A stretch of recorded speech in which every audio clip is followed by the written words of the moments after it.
So guys आज हम cylinder कोन spare में स्पेयर वाला जो पोर्शन है हमारा, इसके जो इंपॉर्टेंट क्वेश्चन हमने मार्क किए थे वो करेंगे। इसके क्वेश्चंस देखते हैं हम एक्सरसाइज 20C में। और ये हमने क्वेश्चन नंबर 3 आपको बोला था करने के लिए, तो ये इंपॉर्टेंट क्वेश्चन हमने मार्क किए थे आपको बोर्ड के लिए। आप इनको कर सकते हैं। आप सभी चैप्टर्स के इंपॉर्टेंट क्वेश्चन देख सकते हो, लिंक आपको डिस्क्रिप्शन बॉक्स में मिल जाएगा। एग्जाम मटेरियल 2024 जो हमारी प्लेलिस्ट है इस नाम से, तो आप यहाँ पर देख सकते हैं। क्वेश्चन नंबर 3 देखो, क्वेश्चन नंबर 3 में कह रहा है कि spherical ball of lead has been melted and made into identical smaller ball. एक स्फेरिकल बॉल है जिसको मेल्ट करके क्या बनाया जा रहा है, कुछ स्मॉल बॉल्स बनाई जा रही हैं, identical smaller balls with radius equals to half the radius of the original one. जो हमारी ओरिजिनल है, जितना इसका रेडियस है, अगर इसका रेडियस क्या है हमारा आर है, कैपिटल आर है, इसका क्या हो जाएगा, आर का हाफ होगा, r/2 ऐसे ले सकते हो। या फिर अगर ऐसे आप x कह रहे हो तो इसको x/2 बोल सकते हो आप, क्योंकि रेडियस क्या बोल रहा है, इसका हाफ हो जाता है। तो कह रहा है कि how many such balls can be made, तो इस बड़ी बॉल से कितनी ऐसी छोटी बॉल्स बनाई जा सकती हैं ये बताना है। अब देखो, इससे जो भी बॉल्स बनी होंगी उन दोनों की क्या इक्वल होगी, वॉल्यूम। तो अगर हम कोई भी मेल्ट करके रिकास्ट करते हैं कोई भी दूसरी शेप, तो उसमें क्या होता है, हमारा वॉल्यूम सेम होती है। तो वॉल्यूम ऑफ क्या लेंगे इसमें, वॉल्यूम ऑफ बिगर बॉल, ये किसके इक्वल होगा, n into volume of each smaller ball. ऐसा क्यों, ईच स्मॉलर बॉल्स, ठीक है, ईच स्मॉलर बॉल के इक्वल होगा ये, क्योंकि इससे जितनी भी बॉल बनाएंगी उन सभी की वॉल्यूम इसके बराबर होगी, एक की वॉल्यूम नहीं होगी। ओके, तो अब इसके वॉल्यूम क्या होती है, स्फीयर की वॉल्यूम बताओ। वॉल्यूम ऑफ स्फीयर होता है 4/3 पाई आर क्यूब। इसमें कैपिटल आर लिया हमने, n। यहाँ पर हमें क्या फाइंड करना है, हमें फाइंड करना है how many such balls, n की वैल्यू फाइंड करनी है। तो इसमें होगा हमारा 4/3 पाई आर, इस बार r/2 होल क्यूब लेंगे। देखो ये 4/3 पाई से 4/3 पाई कैंसिल, हमें क्या चाहिए, n की वैल्यू चाहिए। तो यहाँ पर कितना हो जाएगा, आर क्यूब, और ये वाली जो वैल्यू देखो यहाँ पर n, और यहाँ पर मिलेगा हमें आर क्यूब, और 2 का क्यूब कितना हो जाएगा, 8। अब आप इसको सोल्व कर लो, आर क्यूब इंटू 8 अपॉन में आर क्यूब, n की वैल्यू कितनी हो जाएगी, 8। तो इसका मीन्स ऐसी 8 बॉल बनाई जा सकती है स्मॉल बड़ी इस बिग बॉल से। ओके, अब हम देखेंगे इसका नेक्स्ट क्वेश्चन। ऐसे क्वेश्चन इसलिए कंफ्यूज करते हैं क्योंकि इसमें कोई भी हमें डायमेंशन गिवन नहीं है। देखो रेडियस वगैरह कुछ भी गिवन नहीं किया था हमें, और हमसे क्वेश्चन बोल रहा था फाइंड करने के लिए। अब जैसे क्वेश्चन नंबर 6 है, इसमें कह रहा है कि volume of one sphere is 27 times that of another. एक वॉल्यूम है स्फीयर की जो 27 है दूसरे अनदर स्फीयर के। तो calculate the ratio of their, इनके रेशियो में फाइंड करना है किसका, ratio of their radii and surface area, उनके सरफेस एरिया और रेडियस का रेशियो आपको बताना है कितना होगा। अब देखो वॉल्यूम का रेशियो क्या कह सकते हो आप, कि volume of first sphere equals to 27 times volume of second sphere, ये बोल रहा है। तो आप कह सकते हो कि फर्स्ट वाले के वॉल्यूम ऑफ फर्स्ट स्फीयर आप कंप्लीट लिख सकते हो, उसको हमने शॉर्ट में लिखा है। वॉल्यूम ऑफ सेकेंड स्फीयर क्या होगा, 27/1 होगा। वॉल्यूम क्या होती है, स्फीयर की वॉल्यूम होती है 4/3 पाई आर क्यूब। अगर हम इसकी रेडियस कैपिटल आर ले लेते हैं, इसकी रेडियस हम स्मॉल आर ले लेते हैं, तो ये 4/3 पाई से 4/3 पाई कैंसिल है, 27/1। तो रेडियस का रेशियो देखो, यहाँ से आर और यहाँ पर क्या हो जाएगा, आर हटेगा तो यहाँ पर क्यूब रूट हो जाएगा हमारा, क्यूब हटेगा तो क्यूब रूट, और यहाँ से क्यूब हटेगा तो 1 का भी क्यूब रूट, 1 का क्यूब रूट 1 ही होता है। 27 का क्यूब रूट होगा हमारा 3, और 1 का क्यूब रूट होगा 1। ओके, तो आर और स्मॉल आर, मतलब ये कह सकते हो कि इन दोनों के रेडियस का रेशियो कितना आ गया, 3:1। अब इनके सरफेस एरियाज का रेशियो बोल रहा है, रेडियाई का रेशियो तो हमारा आ गया। अब इनके सरफेस एरिया का रेशियो, तो अगर हम इसमें सेकंड पार्ट करें इसके सरफेस एरियाज का रेशियो, तो surface area of first sphere upon surface area of second sphere. Surface area बताओ क्या होता है, सरफेस एरिया होता है 4 पाई आर स्क्वायर होता है, 4 पाई आर स्क्वायर, यहाँ पर 4 पाई। अब देखो इसमें कैपिटल आर लेंगे और इसमें लेंगे स्मॉल आर, क्योंकि हमने फर्स्ट वाले को कैपिटल आर से रिप्रेजेंट कर रहे हैं और सेकंड वाले को स्मॉल आर से। आप उसको लिख भी सकते हैं स्टार्टिंग में, यहाँ पर हो गया। अभी कैपिटल आर की वैल्यू अगर हम 3, या तो हम 3x ले लें या फिर हम 3 ले लें डायरेक्ट। तो अगर हम लेट कर रहे हैं क्या, कैपिटल आर हो गया हमारा 3x एंड स्मॉल आर हो गया हमारा 1x, तो यहाँ पर कितना हो जाएगा, इनका स्क्वायर कर लो आप इसे सोल्व। 3 का 3x का स्क्वायर कितना हो जाएगा 9x स्क्वायर, और ये x स्क्वायर से x स्क्वायर कैंसिल, ये 9:1। तो ये हो गया सरफेस एरिया का रेशियो 9:1। ये करना था इसमें सेकंड पार्ट में। सिंपल हो गया क्वेश्चन हमारा। ये इसका फर्स्ट पार्ट हो गया रेडियस का रेशियो, और ये इसका सेकंड पार्ट। नेक्स्ट क्वेश्चन देखते हैं इसमें। अब देखते हैं क्वेश्चन नंबर 10। इसमें कह रहा है कि ए solid sphere and a solid hemisphere have the same total surface area. एक सॉलिड स्फीयर और एक सॉलिड हेमीस्फीयर है, दोनों का टोटल सरफेस एरिया सेम है। Find the ratio between their volumes. तो उनके वॉल्यूम्स का रेशियो आपको बताना है। तो अगर हम ले लेते हैं एक स्फीयर और एक क्या ले लेते हैं हेमीस्फीयर। हेमीस्फीयर का मतलब होता है हाफ सर्कल, नहीं बोलेंगे इसको हम। स्फीयर क्या होती है हमारी 3D शेप होती है। Solid sphere and a solid hemisphere have the same total surface area. अगर हम इसकी रेडियस r ले लेते हैं, इसकी रेडियस स्मॉल r ले लेते हैं, तो इनके सरफेस एरिया, इसका जो सरफेस एरिया होगा, टोटल सरफेस एरिया होगा, वो होता है 4πr²। तो टोटल सरफेस एरिया हो यहाँ पर क्या sphere upon total surface area of क्या हेमीस्फीयर ये क्या होगा हमारा। तो total surface area of sphere होता क्या है हमारा 4πr², और यहाँ पर क्या होता है 3πr²। पाई से पाई कैंसिल 4 3, और यहाँ पर हमसे और कुछ बोला है इसमें नहीं, हमारे पास और कुछ नहीं है। ये तो 4πr² इसका स्क्वायर का हो गया और 3r², तो ये इसका रेशियो आ गया। इससे कुछ हिंट मिल रहा है। तो देखो इसको आगे हम कुछ नहीं कर सकते, तो हम देखते हैं इसकी वॉल्यूम का रेशियो क्या होगा। तो volume of sphere upon volume of hemisphere. क्या इनका जो स्फीयर है एंड हेमीस्फीयर है, इनका सेम रेडियस है क्या? यहाँ पर इसने बोला तो नहीं है। Solid sphere and a solid hemisphere have the same total surface area. Same total surface area है, लेकिन अच्छा सेम टोटल सरफेस एरिया है, इनका रेशियो नहीं है। ये टोटल सरफेस एरिया सेम है, इसका मीन कि हमें ये रेशियो में नहीं रखना, ये आपस में इक्वल रखने हैं। ये हमें क्या करना है इक्वल रखने हैं। इसका total surface area of sphere equal रखना है हमें किसके total surface area of hemisphere में।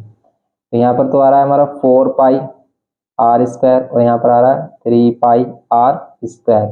पाई से पाई कैंसिल 4 और 3, तो मतलब मीनिंग ये है कि भी हमारा ये रिलेशन बन रहा है इसमें। इसको भी इधर ही रहने देते हैं। वॉल्यूम का देखते हैं, हमें रेशियो बताना है वॉल्यूम का। तो वॉल्यूम क्या होती है? वॉल्यूम होती है 4/3πr³, और यहाँ पर क्या होगी 2/3πr स्मॉल r, तो स्मॉल r³। पाई से पाई कैंसिल, ये 3 से 3 कैंसिल, और ये क्या हो जाएगा 2 से 4 को कैंसिल करेंगे तो यहाँ पर ओनली 2 मिलेगा हमें। यहाँ मिलेगा ओनली 2। ओके, तो ये 2, और यहाँ पर बच गया हमारे पास r³ और अपॉन में r स्मॉल r³। अब अगर हमें इनका रेशियो चाहिए तो या तो आप कैपिटल R को स्मॉल r की फॉर्म में रखो, या फिर स्मॉल r को कैपिटल R की फॉर्म में, कैसे भी कर सकते हो आप। कि अगर हमने यहाँ पर r² के प्लेस पर किया 3r² अपॉन में 4, और इसको यहाँ पुट कर दिया r, वो भी r² के प्लेस पर है, ये भी r³ के प्लेस पर नहीं है, ये r² के प्लेस पर है। अगर हम इसमें क्यूबिंग ऑन बोथ साइड कर देते हैं, देखो प्रॉब्लम तो है इसमें, क्योंकि अगर हम r की वैल्यू निकालेंगे सिंपल r की, तो रूट में आ जाएगी वैल्यू। यहाँ पर सिंपल r की वैल्यू के लिए हम क्या करेंगे, रूट में 3r² अपॉन में 4, और यहाँ पर क्या आ रहा है r³ अपॉन में r³। इस टाइप से इसको सोल्व करना पड़ेगा। अब देखो क्या आएगा। देखो अब सिंपल है, यहाँ पर आ रहा है 2, 3 पर रूट लगाएंगे तो ये जाएगा √3, लेकिन स्क्वायर पर रूट लगाएंगे तो स्क्वायर आ जाएगा बाहर रूट से, यहाँ पर 2 हो जाएगा, रूट से बाहर आकर 4 क्या हो जाएगा 2, लेकिन इस पर लगा हुआ है क्यूब, नीचे है फिर r³। ये बात आ रही समझ में? ये भी √3 को निकाला, √3 रहा, r² को रूट से बाहर किया वो r हो गया, और 4 को किया 2 हो गया, लेकिन अब इस पर भी होल क्यूब है, यहाँ पर 2, तो √3 का क्यूब, √3 का क्यूब होगा 3√3, और यहाँ पर ये r³ अपॉन में 2 का क्यूब होगा 8, और ये जो r³ है ये ऊपर आ जाएगा, जिसके साथ आएगा इधर, तो r³ से r³ हो जाएगा कैंसिल। अब ये इधर क्यों आया? क्योंकि आप इसके नीचे 1 ले सकते हैं, क्योंकि यहाँ तो फ्रैक्शन कंप्लीट है, इसके नीचे 1 लेंगे तो ये इसके साथ और सबसे नीचे वाली वैल्यू सबसे ऊपर, ये तो आपको पता है।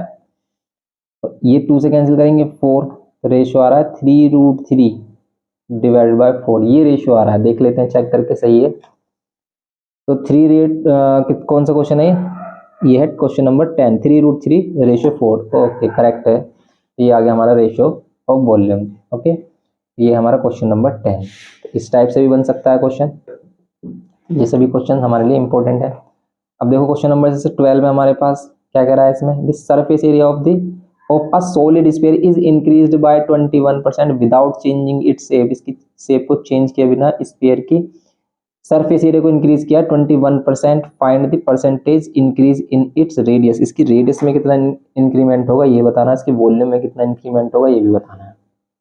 कैसे करेंगे इसको अब हम, देखो अगर हम इसकी वॉल्यूम में, आपको क्या बताना है, इंक्रीमेंट बताना है रेडियस में, तो पहले हम रेडियस का इंक्रीमेंट निकालेंगे। अगर हम इसके सरफेस एरिया में इंक्रीमेंट ले रहे हैं, तो अगर हम इसका सरफेस एरिया इनिशियली हम क्या ले लेते हैं, 100 ले लेते हैं। देखो 100 से सिंपल क्या हो जाएगा, आपको इस इंक्रीज करने में प्रॉब्लम नहीं आएगी। 100 हमने इसका एरिया लिया, ओके, जो भी है मीटर स्क्वायर है या फिर सेंटीमीटर स्क्वायर है, इसमें कुछ भी असर नहीं बताया, तो हमने इसका 100 क्या लिया, एरिया लिया इसने। 100 यूनिट स्क्वायर कह सकते हो आप, ठीक है, स्क्वायर यूनिट कह दो। तो न्यू सरफेस एरिया क्या होगा, या इंक्रीज सरफेस एरिया क्या होगा, न्यू सरफेस एरिया होगा इसका 21% इंक्रीज कर दो, तो 100 का 21 ही आएगा, 21 और कर देंगे तो ये हो गया स्क्वायर यूनिट, 121 हो गया। अब अगर हम इन दोनों को क्या ले रहे हैं, यहाँ पर सरफेस एरियाज ले रहे हैं, तो सरफेस एरियाज अगर हमारे दोनों आ गए तो इनका रेशियो क्या होगा, तो हमारा क्या होगा, इनिशियल या ओरिजिनल, ठीक है, original surface area upon new surface area कितना होगा यहाँ पर, 100 अपॉन कितना आ रहा है, 121 आ रहा है। आप क्या कह सकते हैं यहाँ पर, और सरफेस एरिया होता क्या है, सरफेस एरिया होता है हमारा क्या, 4 पाई आर स्क्वायर। अगर हम यहाँ पे इसमें आर ले लेते हैं, तो न्यू सरफेस एरिया उसका जो रेडियस हम आर डैश ले लेते हैं, ये हो जाएगा इसमें 100 अपॉन 121। 4 पाई से 4 पाई कैंसिल, स्क्वायर हटेंगे तो स्क्वायर रूट आएगा, तो रेडियस का रेशियो हमारे पास कितना आ रहा है, देखो रेडियस का रेशियो आ रहा है 10 डिवाइड बाई 11, तो 10:11 आ गया रेडियस का रेशियो। अब अगर वो आपसे वॉल्यूम का रेशियो बोल रहा है कि आपको वॉल्यूम का रेशियो भी फाइंड करना है, वॉल्यूम का रेशियो भी फाइंड करना है, कि वॉल्यूम इंक्रीज पूछ रहा है, रेशियो पूछ रहा है, find the percentage increase in its radius. Radius में परसेंटेज कितना इंक्रीमेंट हुआ, 10 से वो कितनी हो गई है, 11 हो गई है, तो कितने का इंक्रीमेंट हुआ, 1 का, तो परसेंटेज इंक्रीज, ठीक है, इंक्रीज इन रेडियस। तो रेडियस में कितना परसेंटेज इंक्रीज हुआ, देखो कितना इंक्रीज हुआ, 1, ओरिजिनल कितना था 10, इनटू में क्या कर देंगे 100। परसेंटेज कैसे निकालते हैं भाई, जितना इंक्रीज हुआ है, कितना इंक्रीज हुआ है 1, और पहले कितना था 10, तो हम क्या करेंगे यहाँ पर इंटू 100 कर देंगे, 0 से 0, ये हो जाएगा 10% क्या हो जाएगी, रेडियस इंक्रीज होगी। तो अगर हम क्या कर रहे हैं यहाँ पर, अगर हम क्या कर रहे हैं, सरफेस एरिया को 21% इंक्रीज करना है, तो रेडियस कितनी इंक्रीज हुई है, 10%। सेकंड में अगर इसकी वॉल्यूम का परसेंटेज चेंज निकालना है, तो वॉल्यूम का परसेंटेज निकालने के लिए फिर वही करेंगे हम कि भाई ओरिजिनल वॉल्यूम, ठीक है, ओरिजिनल वॉल्यूम कितनी होगी इसकी, ओरिजिनल वॉल्यूम, और अपॉन में क्या कर लो इसकी new volume, new volume, volume होती है हमारी 4/3 पाई आर क्यूब, यहाँ पर 4/3 पाई आर डैश होल क्यूब, ये कैंसिल हो गया। अब अगर हम क्या करेंगे, यहाँ पर r के प्लेस पर क्या ले रहे हैं, 10 ले रहे हैं, तो यहाँ पर 10 का क्यूब होगा, और r डैश के प्लेस पर 11 ले रहे हैं, तो 11 का क्यूब होगा। 10 का क्यूब तो होता है 1000, और 11 का होता है 1331। अब देखो कितना इंक्रीमेंट हुआ है, तो वॉल्यूम, ठीक है, परसेंटेज ऑफ वॉल्यूम इंक्रीमेंट कितना होगा हमारा, इसमें माइनस करेंगे 1331 में से 1000, इनिशियली कितना था 1000, इनटू में 100 कर देंगे। देखो ऊपर वाले को कर रहे हो आप तो 331 आ रहा है, यहाँ पर 20 से 20 कैंसिल, डिवाइड में 10 आ रहा है, तो कितना जाएगा 33.1%, क्या हो गया 33.1%, ये हो गया इसका सेकंड पार्ट। चेक कर लेते हैं इसमें आंसर्स, ठीक है हमारे, तो 10% हमारा किसका इंक्रीमेंट आ रहा है, रेडियस का, और 33.1% किसका इंक्रीमेंट आ रहा है, हमारा वॉल्यूम का। तो देखो अगर वो परसेंटेज इंक्रीज बोलता है तो आप क्या लोगे, नीचे इनिशियल ओरिजिनल वाली वैल्यू से डिवाइड करोगे, ठीक है, जितना भी इंक्रीज हुआ है उसका ऊपर नीचे ओरिजिनल वैल्यू इनटू में 100 करते हैं, परसेंटेज निकालने का यही फॉर्मूला है। तो सिंपली ये हमारा हो गया स्क्वायर वाला पोर्शन। नेक्स्ट लेक्चर में इसमें आगे प्रोसीड करेंगे। मिलते हैं नेक्स्ट लेक्चर में। वीडियो इन्फॉर्मेटिव लगा हो तो प्लीज़ लाइक शेयर सब्सक्राइब करना। Thanks for watching.